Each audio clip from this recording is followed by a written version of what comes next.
külək kimi qaçırır, dayanma yok. Həyat bizim, yollar çok.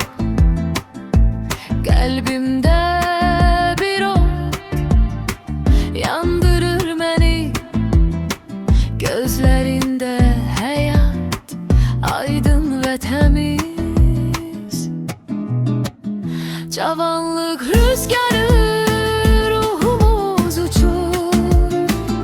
Hər addımda sevgi, hər an xoşdur. Gülüşlərdən dəniz, səma bizə baxır. Cavanlıq həyatdır, heç dayanmaz axır. Cavanlıq rüzgarı, ruhumuz uçur. Hər addımda sevgi, hər an xoşdur.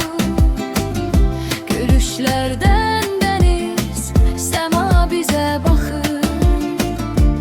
Cavanlıq həyatdır, heç dayanmaz axır.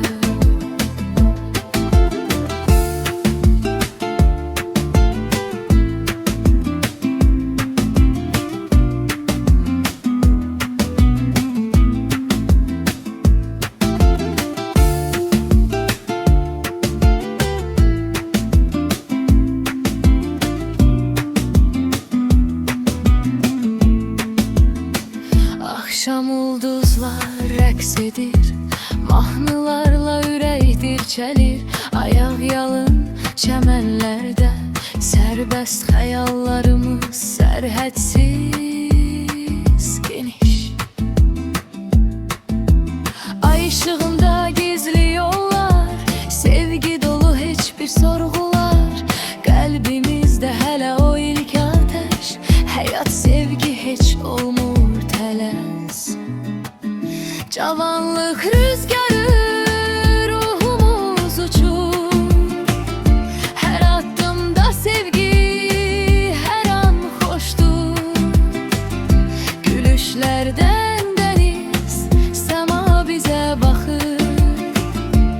Cavanlıq həyatdır, heç dayanmaz axır.